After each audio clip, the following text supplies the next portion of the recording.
14 minutos de las 11 de la mañana, ya estamos con todos ustedes aquí con 5 días Real Estate. Ya tengo a mi invitado, así que ya le voy a estar dando la bienvenida. Sobre todo le agradezco que haya venido aquí. Es la primera vez que vamos a entrevistarlo, estoy muy emocionada. Hace rato que estoy buscando esta entrevista. Es amigo de la casa y así que actualmente ya es amigo del canal. Le quiero dar la bienvenida al señor Vicente Fernández, el propietario de la Paraguaya Inmobiliaria. ¿Cómo estás, Vicente? Muchas gracias por la invitación. Ciertamente soy accionista de la Paraguaya Inmobiliaria S.A. y hoy responsable en la gestión. Y muy contento de visitar a los amigos de 5 días aquí. Bueno, decir también que estoy muy impresionado por toda la estructura, la distribución de los espacios y sobre todo los talentos, el talento humano del cual, el cual integra este staff espectacular para el pensamiento en general y para la economía en particular, que es nuestra mayor preocupación en Paraguay. Completamente agradecidos por todas tus palabras.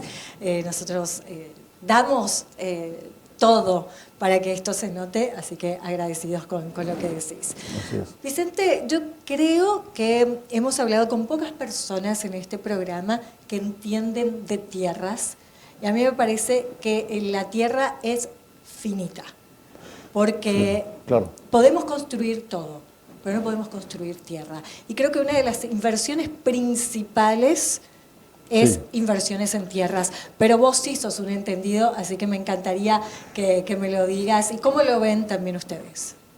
Bien, ciertamente, la tierra en general es escasa, es finita. Por eso existe un concepto que se denomina, por ejemplo, con frontera agrícola, por ejemplo, el espacio que puedes sembrar en el país, y así cada ciudad planifica su territorio en base a un plan de ordenamiento territorial en donde puede definirse como urbano para vivir, otra área industrial, otra área para otras actividades.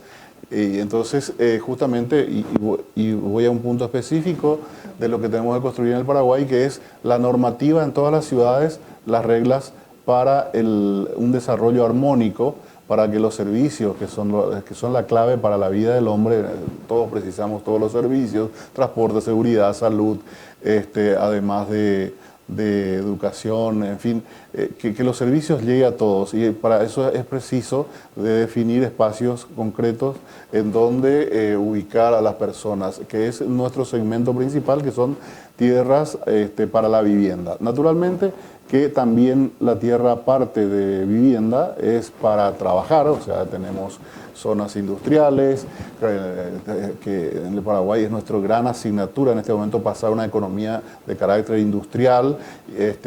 Algunos economistas hablan ya, bueno, de enfocarnos más a la economía del conocimiento, pero la tradición económica y la historia económica de los países es, bueno, producción primaria, después la secundaria y la industrial, la tercera la de servicios. Yo lo estudié así, lo sé de esa manera, y como una cadena natural en la cadena de valor y de conocimientos de nuestra gente que invierte.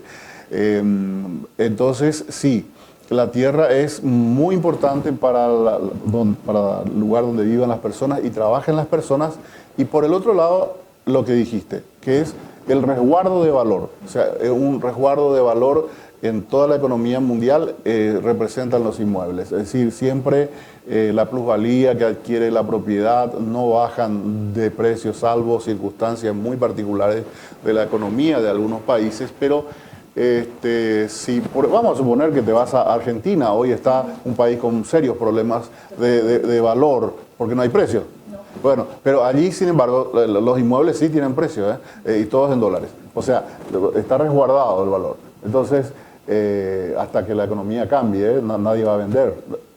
Y como una ley, por ejemplo, existe una ley de alquileres impropio para los negocios, o sea, no apropiado para los negocios, entonces el dueño prefiere no alquilar. Pero ese es el tema del resguardo de valor. Entonces, la gente, ¿qué hace con la tierra? O bien vive en ella, trabaja en ella, o tiene o invierte para guardar como un ahorro. Que es el mejor ahorro que puede hacer es en tierra o en algún... en realidad la plusvalía le gana a cualquier aplicación financiera tradicional. Totalmente. ¿Cómo uno puede saber cuál es el valor de mercado? Ustedes como una loteadora, ¿sí? No lo digo yo sí, como nosotros tenemos lotes a plazo en el área suburbana. ¿Cómo podemos saber el valor de mercado de cada metro cuadrado en nuestro país? Bien. Es ciencia y es arte. Bien. Entonces significa eso de que el manual no te va a solucionar el problema. O sea, los manuales. Hay que estar en el mercado, hay que caminar en el mercado y hay que estar presencialmente. Entonces requiere estudios de carácter de inmediación y sumar, por supuesto, los otros componentes de la economía. Pero tratando de ser preciso, partamos de una base, que es que ¿quién define el precio? Eso, ¿Quién define el precio? Allí. ¿Quién define el precio? Claro, el cliente, demanda, ¿verdad? Entonces el precio lo pone el cliente. Ahora, ¿por qué? Porque yo puedo posicionar un valor de mi departamento de $100.000, pero si no encuentro a nadie que me pague $100.000, se acabó mi precio. O sea, el precio de transacción puede llegar a ser $80.000 porque es lo que está dispuesto alguien a pagarme. Entonces, por un lado es eso. O sea, el precio lo define la demanda. Eso es muy interesante definirlo. Y entonces, luego... Vamos entonces cuando vamos a hacer un proyecto inmobiliario, vamos a lotear una propiedad de 10 hectáreas en Capiatá. Bueno, ¿qué es lo que hacemos? La primera materia, el primer paso en mercadotecnia es segmentar. ¿A qué segmento vas a apuntar? ¿A dónde voy dirigido? ¿A quién voy a vender lo que quiero crear? Entonces allí debo instalarme. Eso me va a conocer definir, mi cliente, ¿verdad? Sí, y luego qué quiere y cuánto puede pagar, y entonces de acuerdo a eso yo tengo que generar un producto que pueda satisfacer esa necesidad de acuerdo a las posibilidades de ese cliente. Entonces, el precio lo define la capacidad de compra, entonces yo no puedo crear más allá, crear un producto que no sea, que sea inalcanzable. Y allí tenemos justamente uno de los grandes temas del desarrollo de urbanizaciones en el Gran Asunción, sobre todo, y luego en Cordillera, Paraguarí, Alto Paraná, Itapúa, que son los grandes centros de desarrollo urbano, además de Caguazú y San Pedro en alguna medida, también Concepción, hoy con el desarrollo industrial que está comenzando, y por supuesto todas las ciudades de frontera que tienen una dinámica propia.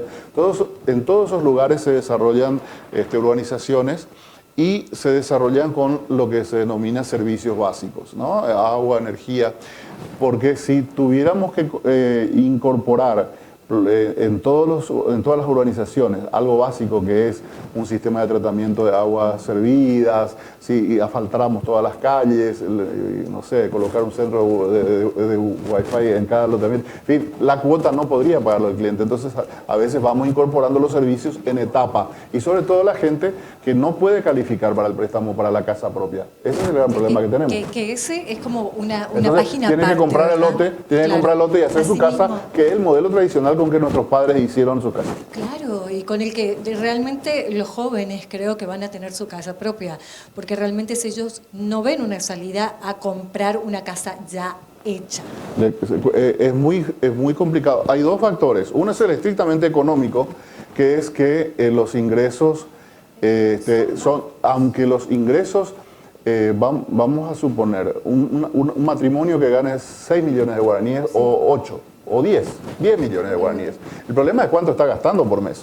Entonces, ahí es donde no le cierra al banco poder darle un crédito para que pague 3 millones al mes. ¿Por qué? Porque está gastando, de hecho, los 10 millones y aparte se están endeudando. Entonces, en la tarjeta de crédito no hay que tratar de tener una sola, porque si no en el cálculo del banco ya presume que vos gastás determinado porcentaje. Claro, por eso es que cuidado con las tarjetas y sobre todo con la cantidad autorizada de gasto.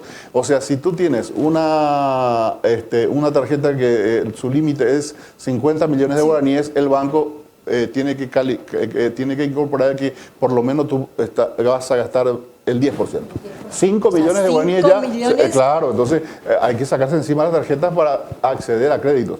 Y como no es posible eso, la gente compra terrenos en cuotas y allí comienza la construcción en el 70% de los casos. Pero tenemos un problema. La gente joven no quiere, entre comillas, hacer el mismo esfuerzo o sacrificio que hicieron sus padres. Él prefiere entonces quedarse en el dormitorio de los padres. Pero no tanto, yo creo que esa es mi generación. Sí. Yo creo que sí. Yo creo que la generación de los 20 años está de ahora... dispuesto a hacer el esfuerzo, ¿eh? O sea, el sacrificio que significa mudarse a un lugar donde todavía no está todo instalado. Eso es como que no hay derecho a ir a un lugar donde todavía no tenés todo. Entonces es muy Yo creo que complicado. esa generación de los 20, 18, 25 años de la que hablo es la que no está dispuesta a hacer eso y por eso va a alquilar algo, a veces entre compañeros, bien cerca de su trabajo. Y es como que no está capacitada, no lo digo todo, pero no está capacitada para ese ahorro programado que hicieron sus padres y que nos inculcaron a nosotros, que somos los de 40, a ese modo de a poco, de a poquito ahorrar y conseguir tu propia tierra o tu propia casa. Sí, esa es una realidad. Entonces es una cuestión cultural también, donde un consumidor más exigente le cuesta más encontrar la financiación porque implica desplazarse. Imagínate que irte a Limpio, irte a Ñemby o irte a San Lorenzo es un sacrificio interesante, salvo que ya trabajes por ese lugar. Claro. Pero es donde se puede, hoy la economía te brinda la posibilidad de tener cuotas más accesibles porque Asunción es muy, muy cara. Asunción cada vez se está volviendo más cara, hasta para los desarrollos inmobiliarios, los desarrolladores mismos lo dicen. Hay un gran problema, las tierras son escasas también para desarrollos. Cada vez hay menos, Cada vez son menos y también está el problema del dueño que ve que alguien vendió a un precio, aunque tu tierra no lo valga, vos querés el mismo precio. Y llegan esas familias que traspasan esas tierras porque no lograron venderlas. En muchos casos cuando es así, dijimos ya que la demanda define el precio, entonces cuando no respetamos eso, o sea, si pones a la venta algo que no sale, significa que probablemente el precio esté fuera. El país en este momento hay un enorme movimiento y la economía es la construcción y en la gente que construye para su casa y también los grandes desarrollos de inversiones en materia de edificaciones. Es una dinámica impresionante en todo el país, porque tenemos también, Florencia, un factor que es el importantísimo, que es el demográfico, poco estudiado, poco comentado en los medios. Es decir, la economía, el modelo económico, o sea, si el modelo económico ya no es agrícola, ganadero, monocultivista, o sea, hoy si no tenés tractores no podés rentablemente trabajar la tierra. Entonces hay una salida a todas las ciudades. Entonces te encuentras, sales un día y te encuentras que en ruta 3 vas hacia Pedro Juan Caballero y te encontrás con Santa Rosa de la Guaragui. Y hay 19 bancos. Y te vas a Campo 9, J. Estigarribia, otro 19, todos los bancos. Y te vas a Catuete hacia también Salto del Guairá, y también hay otras ciudades emergentes enormes, no hablemos de las colonias de Obligado, de Jovenao y de Bellavista, que son las colonias unidas, donde también es todo un desarrollo y que ahora va a construir su puerto propio, en fin. Entonces hay más que un crecimiento de población, porque en eso es interesante. A medida que el pueblo se va educando, la ciudadanía se va educando, va disminuyendo la cantidad de hijos. No es que, en realidad estamos en descenso, ojo, no es que tenemos un boom, de juventud, digamos, enorme, desarrollado por un gran economista, Robert Cano, que estoy seguro que lo has entrevistado en algún momento.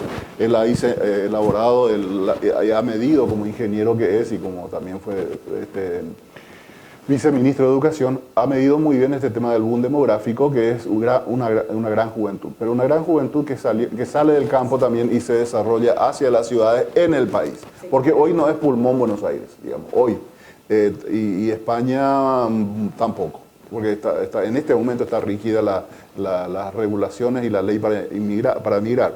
Pero el proceso de urbanismo, de urbanización, es el traslado del campo a la ciudad. Sí. A ver, te tomo una pregunta. A ver, quiero hacerte una pregunta ahora como periodista. ¿Cuánto pensás que tiene de población rural el Uruguay? ¿El Uruguay? Sí. La verdad que no lo sé. Yo también estaba en Osay, había sido 6%. 6% rural, o sea que es todo lo de es urbano. Claro, ¿por qué? Porque su economía es de servicios. El primer rubro es turismo. El segundo es de una industria intensiva que es una papelera. La tercera creo que es la soja y la ganadería. Entonces, la industria papelera de Uruguay es la más fuerte. Claro, están las pasteras, como le llaman ellos. Y entonces depende de esa economía, bueno, es totalmente urbano, es un país urbano. Europa es igual, ¿verdad? Entonces encontramos que el trabajo hoy es, bueno, el COVID dejó una herencia que es el home office, que es un poco... Pero que se está yendo, disminuyó a un nivel aceptable, pero que también se podía trabajar en casa en alguna medida. Pero claro, vuelve, o sea, vino para no irse del todo, pero digamos que no es tanto como en el momento grave. Pero cerrando un poco el tema del concepto de población, nosotros tenemos el desafío de construir ciudades sustentables, y eso implica leyes y normativas que regulen el uso de la tierra en los distritos, luego la inversión de las empresas desarrolladoras, y luego el gran tema, Florencia. ¿Cuál?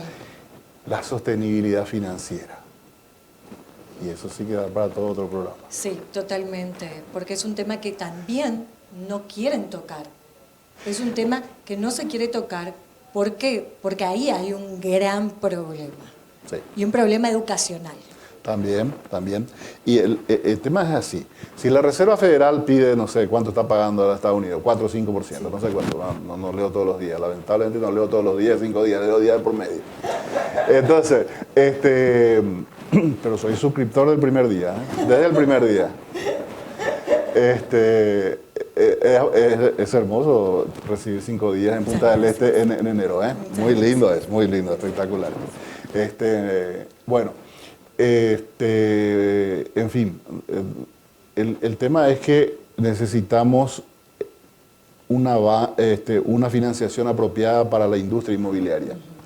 La industria inmobiliaria es a largo plazo, es a 20 a 30 años. No hay otra posibilidad. De hecho, así también lo hizo Uruguay. Claro, todos los países lo han hecho así. Pero, ¿qué ocurre? Hoy las tasas están altas. Sí. Entonces, ¿a qué tasa nos puede entregar una entidad multilateral? Y probablemente esté en los 7, 6, 7%. Tiene que ser un punto más que la Reserva Federal, o 2. Luego tenemos que ese dinero ingresa vía AFD, que lo tiene que volver a traspasar a los bancos y a las otras entidades financieras. Y ahí un sujeto tiene que calificar. Después, exacto, aparte de la calificación, que es por la economía informal que tenemos, donde la formalidad está restringida a un 30%.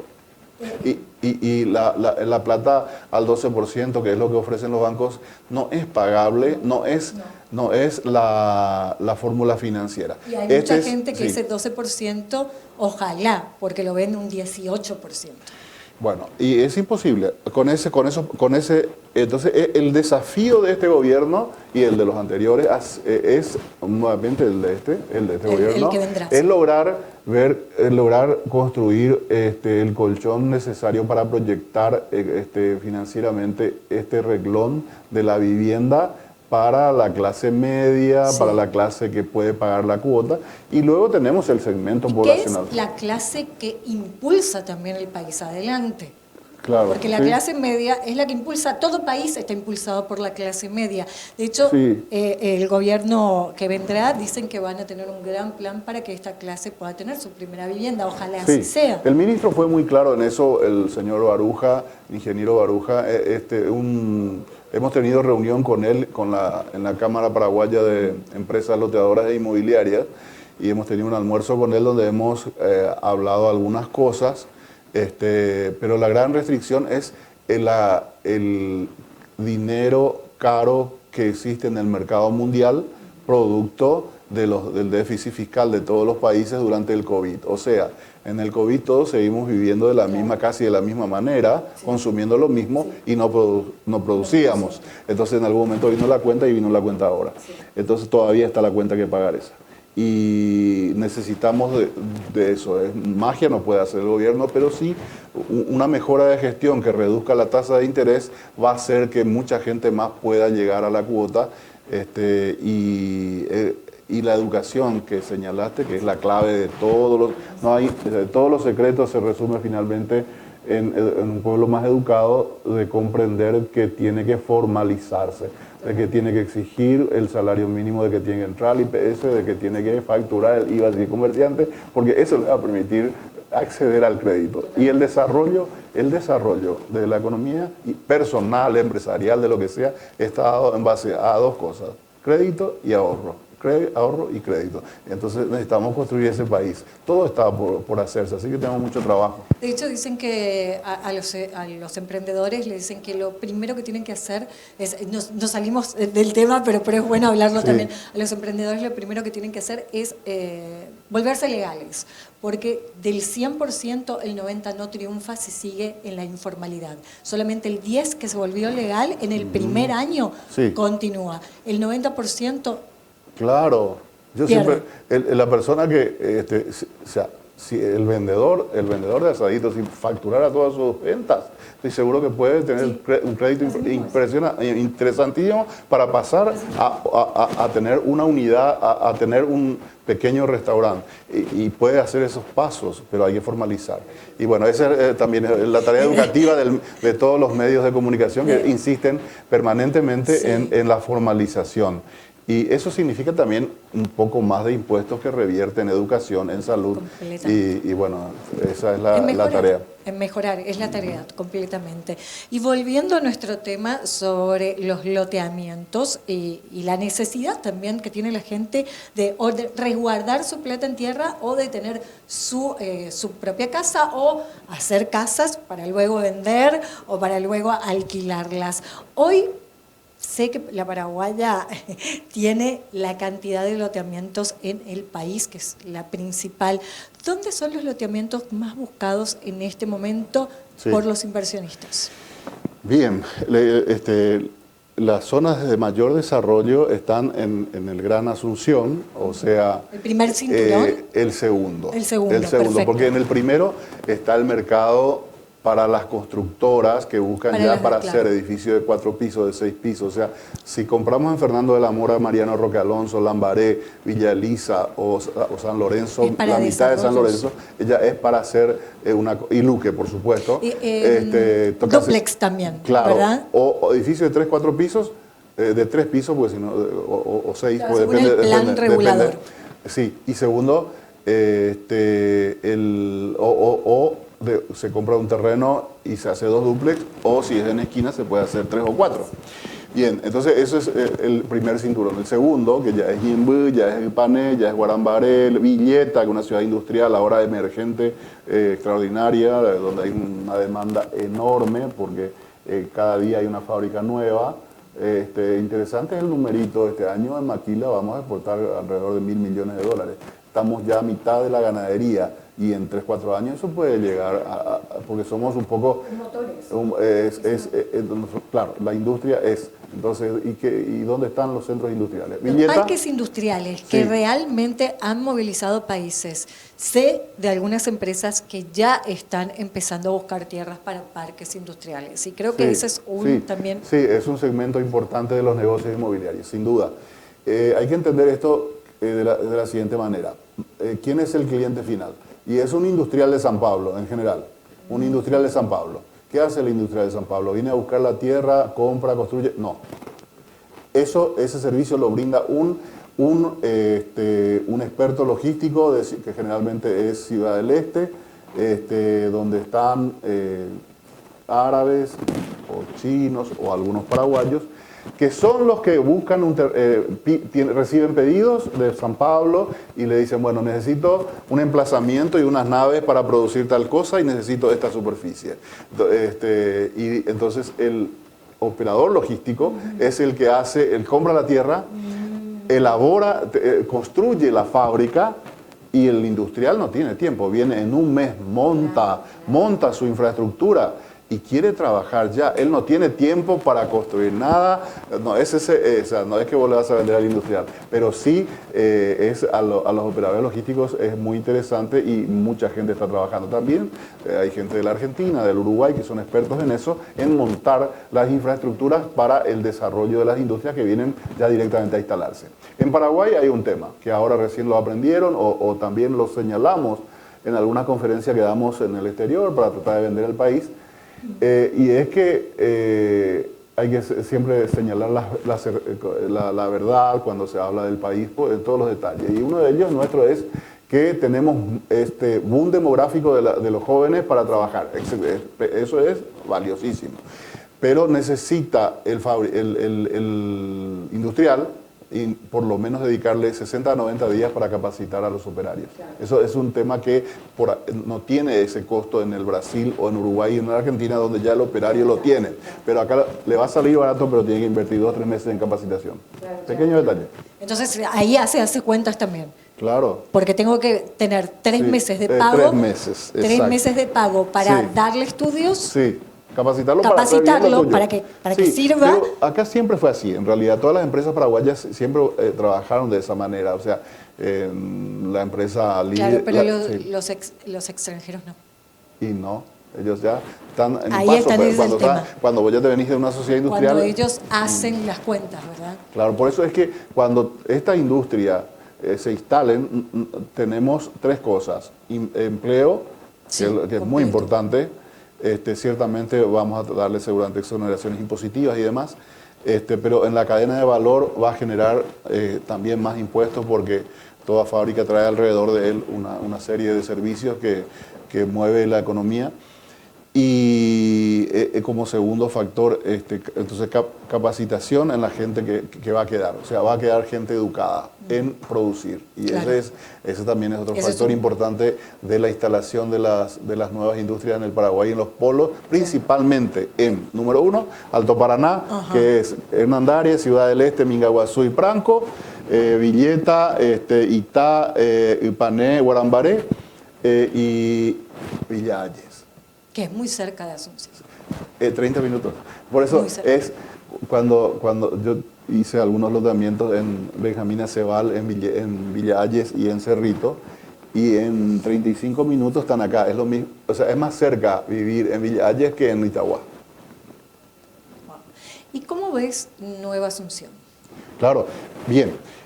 Lo importante es que hasta ahora ha tenido un crecimiento con infraestructura. Es decir, claro, las empresas que están invirtiendo lo están haciendo las viviendas con todos los servicios. Pero eso significa que se posicionaron en el segmento elevado. Alta. Exactamente, el segmento elevado. Luego veremos cómo avanza. Precisamos un plan de uso de suelo para que no se construya en lugares que no deben construirse, que puede ocurrir. Protegerlo del agua cuando sí, porque la zona, hay que subir la cota, hay que subir la tierra. Sí, hay una cota de 64 metros sobre el nivel del mar que es desde el cual se debería construir. Por eso, hay que subir la cota, claro. hay que alzar la tierra, como se le dice. Sí, si no tiene 64. Si tiene 64 probablemente nunca va a tener inconveniente. Pero si tiene menos de 64 probablemente sí el agua te entre. Hay que solucionar ese tema. Por eso tiene un desafío enorme ese municipio en organizarse y yo creo que el gobierno central tiene que instalar equipos de trabajo en ese lugar porque va a haber una migración enorme hacia ese sector. Hasta ahora es solo de clase, entre comillas, de poder adquisitivo elevado, pero hay también ya loteamientos y esos puede instalarse ya personas que van a construir sin todos los servicios y allí comienza el tema, ¿verdad? Pero Es una zona que sí o sí va a ser desarrollada porque está muy cerca de la capital, La capital. y también porque se construye el puente que va a ser muy útil y que va Sí, a ahorrar mucho costo de traslado, porque irse hasta el puente Remanso antes da la vuelta, porque son kilómetros y kilómetros. Si sumás, han de ser como 30 kilómetros. ¿Sabes lo que es eso? Sí. Lo que implica eso en términos de combustible No, y gastos. el tráfico también que El te tiempo. agarra. El tráfico que te agarra en esa zona. Sí. Nueva Asunción es el nuevo Luque, lo digo yo, ¿verdad? De hace Sí. muchos años, cuando Sí. la gente decía, ¿qué voy a montar allí? Luque, voy a hacer Luque. Hace Claro. 30 años atrás, y hoy es Hoy, un boom inmobiliario. sin duda. Nueva Asunción es el nuevo. ¿Dónde, con tu ojo experto, crees que será el nuevo boom y dónde hay que invertir y ustedes tienen lotes? Bien, las zonas industriales es de por sí, o sea, naturalmente va a haber gente que va a tratar de estar cerca de su trabajo, donde hay industrias, hay trabajo, eso es uno más uno. Entonces, las zonas industriales que citamos, de Alto Paraná, de Villeta y de Villalle, son 3 polos de desarrollo intenso, y luego todo el Gran Asunción va a seguir siendo un polo de desarrollo importante. Nosotros tenemos muchos loteos que es en muchos casos de primera vivienda, y nos olvidamos hasta ahora de ver algo importante, que es la segunda vivienda, la casita de fin de semana, bueno, y eso hubo en este momento un enorme salto en la gente que compra el terreno para construir su segunda vivienda. Eso se da en todas las cordilleras, que es Cagupé, Atirá, Tomatí, Altos, San Bernardino. Todo eso es cordillera. Emboscada, está mucho más cerca de lo que la gente cree de Asunción. Nueva Colombia, lo más grande, Atiragua, ya dijimos, Piribebuy. Esas son zonas así de mucha demanda. Y Paraguarí, por supuesto, en todo lo que es Yaguarón, Paraguarí, son ciudades, hasta Quindío. En todas esas zonas nosotros tenemos loteamientos, y la gente sí demanda muchísimo. Itá, por supuesto, también. Itá es una zona muy fuerte porque hay muchos la ciudad que va a duplicar su población probablemente en 15 años. Y por supuesto las ciudades del interior. O sea, citamos Santa Rosa, citamos J. Logestía, Rivia, la ruta sexta en toda su extensión. Son zonas que de mayor población. La tierra rural tiene casi el mismo valor que la tierra urbana, porque el precio hoy de $600 la tonelada, vale cada hectárea donde hay soja cuesta $20.000, $25.000 o más. Y para las organizaciones cuesta casi igual, o sea, es el precio de compra mayorista. La tierra no es barata en las zonas donde hay alta producción. Es decir, donde se gana mucha plata, la tierra es más cara, pero la pretensión también de los consumidores es mayores, y eso es la regulación propia del mercado, ¿no? Donde hasta ahora funciona bastante bien. Hay que entender una cosa, 30% o un poco menos quizás de la población paraguaya no va a poder pagar la cuota de una casa, no va a poder hacerlo nunca. Allí tiene una tarea enorme el Estado para cubrir ese espacio. Entonces, sí, es un déficit en muchos casos que es cuantitativo, porque faltan luego unas 500.000 viviendas, quizás 400, depende de cómo se mida.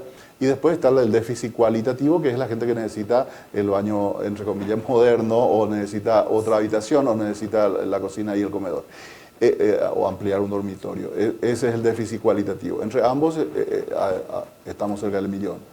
Esa es la gran tarea que solamente el Estado lo va a poder hacer, no lo va a poder hacer el mercado. Pero tenemos un enorme segmento que es del 60 al 70%, donde el mercado, donde se puede trabajar y generar productos de acuerdo a la capacidad adquisitiva de los clientes. Vicente, fue un placer tenerte. Espero que esta no sea la única entrevista que podamos lograr contigo. Esperamos que podamos tenerte aquí, habitué de este programa, para que hablemos de una inversión en tierras que muy pocos conocen y que hablemos también dónde está el futuro de la industrialización, hacia dónde va. Y obviamente de economía, que te apasiona. Gracias. Muy atenta por la deferencia de la invitación y también agradezco a 5 Días y a sus directivos por construir este centro de comunicación que representa un aporte valiosísimo para que los referentes y agentes económicos podamos leer, consultar, aprender y también para la sociedad que tenemos que construir. Bueno, y para todos ustedes, aquellos que están pensando en invertir, ya saben, la Paraguaya Inmobiliaria está en todos lados y también en las redes sociales y en su web. Así que allí pueden ver todo esto que nos estuviste diciendo y en la web.